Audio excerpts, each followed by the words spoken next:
راشدہ بیگم کے سوال پر نوید نے ایک گہرا سانس خارج کیا۔ اب وہ کیا بتاتا کہ اس کی لگامیں کس کے ہاتھ میں ہیں؟ یوشے سائیں نے کہا تھا۔ نوید نے بہت سوچ سمجھ کر یوشے کا نام لیا۔ مجھے تو یہ لڑکا اپنا بیٹا ہی نہیں لگتا۔ کبھی افندی فیملی کے کسی مرد نے آج تک یہ حرکت نہیں کی جو اس نے کی ہے۔ بھلا کوئی اپنی منگیتر کی شادی کسی دوسرے سے ہونے دیتا ہے؟ اور یہ یوشے؟ راشدہ بیگم نے افسوس سے دل میں سوچا۔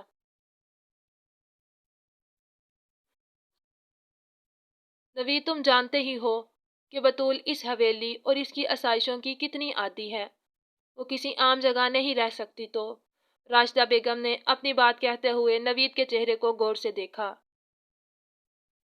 میں سمجھ سکتا ہوں، مگر میرے پاس کوئی اچھی رہائش نہیں دینے کے لیے۔ میں ڈیرے پر ہی زیادہ تر رہتا ہوں۔ میری فیملی کے بارے میں آپ مجھ سے زیادہ اچھی طرح جانتی ہیں۔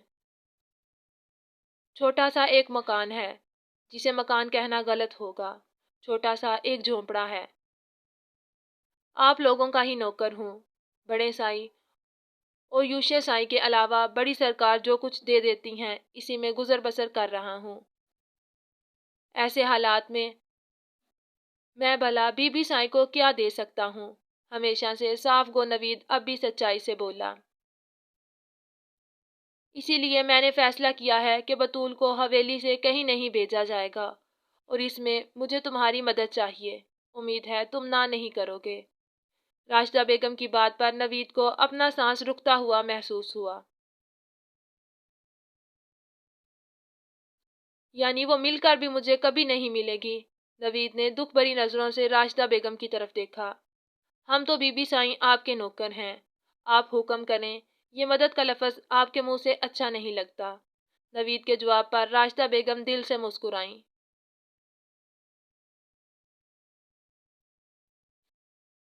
میں یوشے سے بات کر لوں گی۔ تم بھی اس پر کوئی اعتراض مت کرنا۔ راشدہ بیگم نے مسکرا کے نوید کی طرف دیکھا۔ اس پر کس پر؟ نوید نے دل میں کہا، مگر زبان سے پوچھا نہیں۔ بی بی سائیں، اب مجھے اجازت ہے۔ نوید کچھ دیر خاموشی کے بعد چپ چاپ کھڑا ہو گیا۔ بطول سے ملنا چاہو گے؟ راشدہ بیگم کے اس طرح پوچھنے پر نوید نے انہیں بے یقینی سے دیکھا۔ اگر نہیں ملنا چاہتے تو کوئی مسئلہ نہیں ہے، مگر بطول کو شاید تم سے کوئی بات کرنی تھی۔ راشدہ بیگم نے اپنی جگہ سے کھڑے ہوتے ہوئے کہا، میں تو نوکر ہوں، انکار کا سوال ہی نہیں بنتا۔ اب کی بار نوید کے لہجے میں خوشی تھی، جس پر راشدہ بیگم نے اسے دوبارہ بیٹھنے کا اشارہ کیا۔ میں بطول کو بھیجتی ہوں۔ یوشے اور حیدر تو حویلی میں نہیں ہیں، مگر بڑی سرکار اپنے کمرے میں موجود ہیں۔ راشدہ بیگم نے اپنے طور پر ممکنہ خطرات سے آگاہ کیا اور اندر چلی گئیں۔ نوید کو اپنی خوشی میں پرواہ کہاں تھی کہ وہ کہاں اور کیا کہہ کر گئی ہیں۔ کالے رنگ کے علاقائی فراق پر مختلف رنگوں سے بیل بوٹے بنے تھے۔ سر پر شیشوں والی کالی چادر تھی، جو نوید کو اس گھوڑے مکھڑے پر شروع سے ہی بہت پسند تھی۔ سر ہلانے پر کانوں میں جھمکے ہلکورے لے رہے تھے، پاؤں میں بے آواز گھسا۔ بطول کو آج پہلی بار نوید اتنے غور سے دیکھ رہا تھا۔ کیسے ہو؟ نوید کو یوں اپنی طرف بے خودی سے دیکھتے ہوئے بطول نے پوچھا۔ آپ کے سامنے ہوں، دیکھ لیں۔ نوید نے ہوش میں آتے ہی اپنے اوپر ہنستے ہوئے جواب دیا۔ میں نے تمہیں اس لیے بلایا تھا کہ بتا سکوں میں تم سے ناراض ہوں۔ بطول نے ایک ادا سے کہتے ہوئے لکڑی کے جھولے، جس پر کچھ دیر پہلے راشدہ بیگم بیٹھی تھی، کی طرف دیکھا۔ اب میں نے کیا کیا ہے؟ نوید نے حیرانگی سے پوچھا۔ مجھے یہی تو تم سے گلہ ہے کہ تم کچھ کرتے نہیں، بطول کہتی ہوئی جھولے پر بیٹھ گئی۔ تانا سمجھوں یا گلہ؟ نوید نے بطول کے سامنے کھڑے ہوتے ہوئے پوچھا۔ گلہ، بطول نے فوراً جواب دیا۔ سزا ملے گی یا معافی؟ نوید کو کچھ حوصلہ ہوا۔ معافی تو نہیں دوں گی، آخر بڑی سرکار کی پوتی ہوں، وہ بھی اکلوتی۔ بطول نے اپنی مسکراہٹ دبائی۔ منظور، لیکن غلطی بتا دیں تو آئندہ خیال رکھوں گا، نوید نے کمر پر ہاتھ باندھتے ہوئے کہا۔ اب وہ خوش لگ رہا تھا۔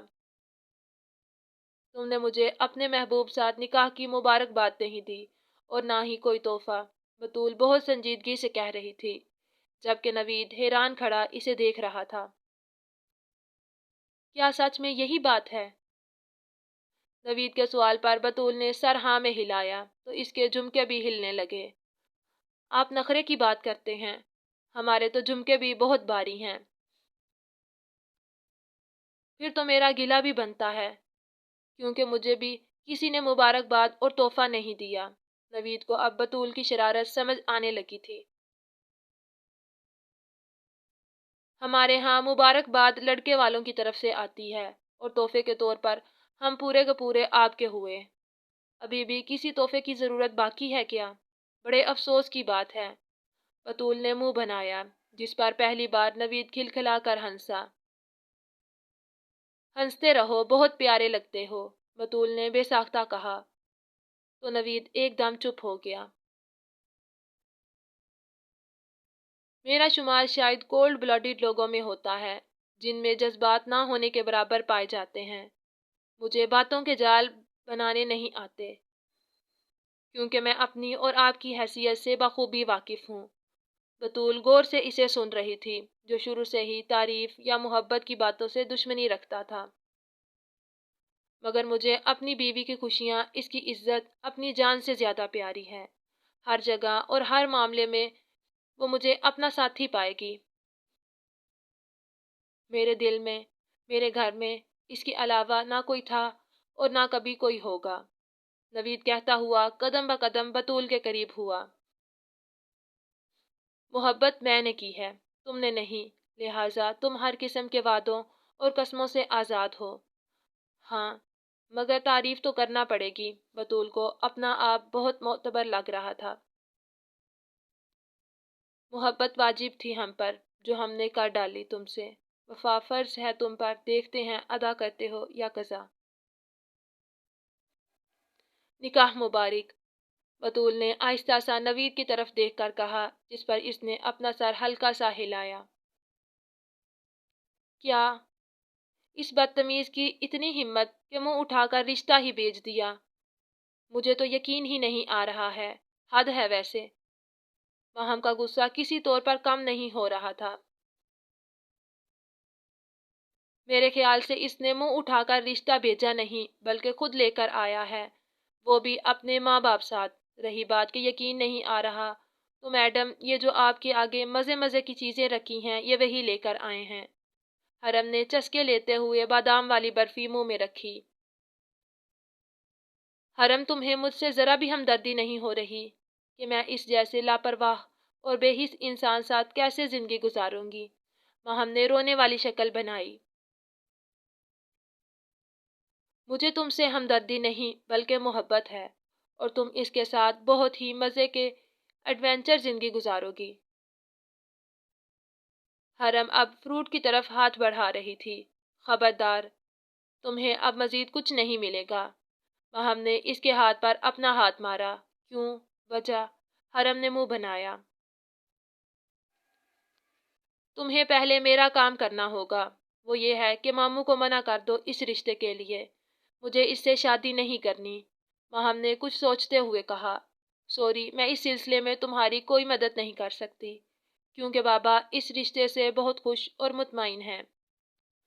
ہاں، لیکن اگر تم آکاشا سے خود بات کرو تو تمہارا مسئلہ حل ہو سکتا ہے، حرم نے مزے سے اسے مشورہ دیا۔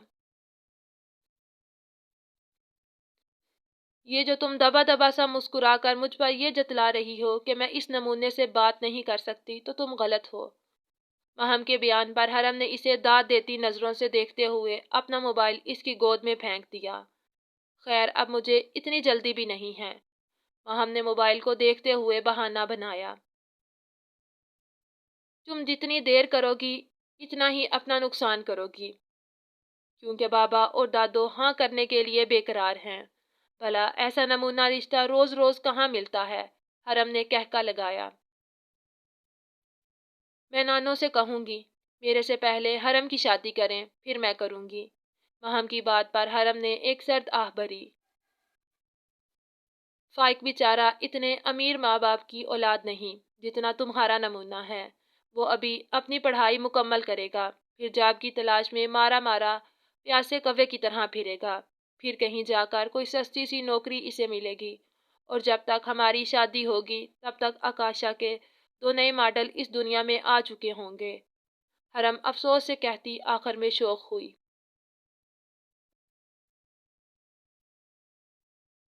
ماموں میرے پوچھے بغیر ہاں نہیں کر سکتے اور میں منع کر دوں گی، ماہم نے مان سے کہا۔ ماہم بی بی، آپ کی یادداشت کافی کمزور ہو گئی ہے۔ آپ نے خود ہی انہیں اجازت دی تھی کہ جہاں مناسب لگے وہاں کر دیں۔ اس وقت فرما برداری کا بھوت چڑھا ہوا تھا، اب بھگتو۔ حرم کے یاد دلانے پر ماہم نے منہ بنایا۔ مجھے کیا پتا تھا کہ یہ نمونہ بھی آئے گا، ماہم نے سوچتے ہوئے کہا۔ چلو شاباش، اب اسے کال کرو، کہیں ایسا نہ ہو کہ بابا اسے ہاں کر دیں۔ حرم نے فوراً فون کی طرف اشارہ کیا۔ نہیں، ابھی میرا ارادہ نہیں ہے۔ ماہم کے انکار کرنے پر حرم نے بھرپور کہکا لگایا۔ تم اور آکاشا کو خود کال کرو، اس دن سورج کہیں اور سے نکلے گا، حرم کہتی ہوئی اپنا موبائل اٹھانے لگی۔ بکواس بند کرو اور مجھے اس کا نمبر ملا کر دو، میں اس سے ڈرتی نہیں ہوں۔ ماہم اب بالکل سیریس تھی۔ سوچ لو، کہیں تمہارا بی پی لو نہ ہو جائے۔ حرم نے اسے پکایا۔ تم ملا کر دے رہی ہو یا میں تمہارا بی پی ہائی کروں؟ ماہم کے کہنے پر حرم نے آکاشا کا نمبر ڈائل کیا، جو دوسری بیل پر ہی ریسیو ہو گیا۔ جی مس چونا، فرمائیں کیسے یاد کیا؟ آکاشا آج یوشے اور حیدر افندی کے جاتے ہی عدن ساتھ یونی آ گیا تھا۔ میری چھوڑو اور یہ بتاؤ تم اس وقت کہاں ہو؟ حرم نے ماہم کو دیکھتے ہوئے پوچھا، جو کچھ کنفیوز سی لگ رہی تھی۔ یونی ہوں، مسز افندی زبردستی اپنے ساتھ لے آئی ہیں، آکاشا نے اکتاہٹ سے جواب دیا۔ اچھا، اگر تم فری ہو تو ماہم تم سے بات کرنا چاہ رہی تھی۔ حرم کی بات پر آکاشا کو حیرت کا شدید جھٹکا لگا۔ تم سن رہے ہو نا؟ حرم نے آکاشا کی خاموشی پر اسے دوبارہ پکارا۔ ہاں ہاں سن رہا ہوں۔ ویسے کمال ہے، مس موسلا دھار کے بھی پر نکل آئے ہیں۔ دیکھا تم نے میرے خون کا اثر؟ آکاشا نے اپنی حیرت پر قابو پاتے ہوئے کہا، جبکہ حرم نے سر نفی میں ہلاتے ہوئے فون ماہم کو دے دیا۔ میں نے تمہیں یہ کہنا تھا کہ میں تم سے بالکل شادی نہیں کرنا چاہتی، اس لیے تم منع کر دو۔ ماہم کو کچھ سمجھ نہیں آ رہی تھی کہ وہ کیا اور کیسے کہے، جبکہ اس کی بات پر آکاشا اور حرم اپنی اپنی جگہ ہنسی کنٹرول کر رہے تھے۔ میں نے آج تک بالکل شادی جیسا لفظ نہیں سنا، اس کا مطلب کیا ہے؟ آکاشا کے پوچھنے پر ماہم کو شرمندگی ہوئی کہ یہ میں نے کیا کہا ہے۔ بات سمجھ آ گئی ہے نا؟ اتنا کافی ہے، زیادہ پھیلنے کی ضرورت نہیں۔ ماہم نے بہادری کا مظاہرہ کیا، جس پر حرم نے اسے داد دی۔ تم بالکل شادی نہیں کر سکتی، مگر شادی تو کر سکتی ہو نا؟ دوسرا، تم شادی نہیں کرنا چاہتی اور نہ میں کروں، کیوں؟ میں ایک مشرقی لڑکا ہوں، میرے ماں باپ جو بیر بکری لے کے دیں گے ساری زندگی اس کے ساتھ گزار لوں گا۔ آکاشا نے اپنی ہنسی کو کنٹرول کرتے ہوئے کہا۔ بکری؟ بھیڑ؟ ماہم نے بے یقینی سے پوچھا۔ ہاں سوری، وہ بکری بھائی یار کی ہے تو بھیڑ میری ہوگی نا؟ آکاشا کے جواب پر ماہم کو سمجھ نہیں آئی کہ اب کیا کہے۔ ویسے میں سوچ رہا تھا اب تو تمہیں مجھ سے بات کرتے ہوئے شرم آئے گی، کم از کم آدھا دوپٹہ تو کھا ہی لیا کرو گی، مگر آج کل کی لڑکیوں کو شرم کہاں آتی ہے، تم سے یہ امید نہ تھی۔ آکاشا نے افسوس کا اظہار کیا۔ شرم گئی بھاڑ میں تو تم سے گریزاں ہوں، سمجھے؟ ماہم نے غصے سے کہا۔ تو اگر مجھ سے گریزاں ہے تو چل ساتھ میرے، میں تجھے بہاڑ کی دہلیز پر چھوڑ آتا ہوں۔ آکاشا نے ہنستے ہوئے شعر پڑھا، جس پر ماہم نے غصے سے فون حرم کو دے دیا۔ بڑی سرکار 10 گاڑیوں کے حفاظتی قافلے اور بے شمار تحائف ساتھ اس وقت گاؤں کی گلیوں سے گزر رہی تھی۔ لوگ گھروں سے باہر نکل کر دیکھنے لگے تھے تو بڑی سرکار یوشے کے نام کا صدقہ ان لوگوں میں نوٹوں کی شکل میں بانٹ دیتی، جس کی وجہ سے لوگوں کا رش گلیوں کی دونوں طرف بڑھتا چلا جا رہا تھا۔ دیکھو بہو، اپنی آنکھیں کھول کر دیکھو کہ جہاں سے پیر بانو گزرتی ہے، لوگ اس کی شان و شوکت دیکھنے کے لیے گھروں سے نکل آتے ہیں۔ بڑی سرکار نے کرو فر سے اپنے برابر بیٹھی راشدہ بیگم کی طرف دیکھا۔ جی بڑی سرکار، بمشکل راشدہ بیگم نے ان کی ہاں میں ہاں ملائی۔ سارا گاؤں حیران و پریشان تھا کہ یہ قافلہ کہاں اور کیوں جا رہا ہے۔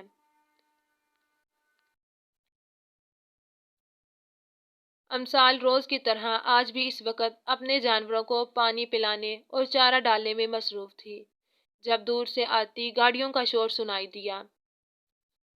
تجسس کے مارے اس نے دروازہ کھولا تو منہ بھی ساتھ ہی کھل گیا۔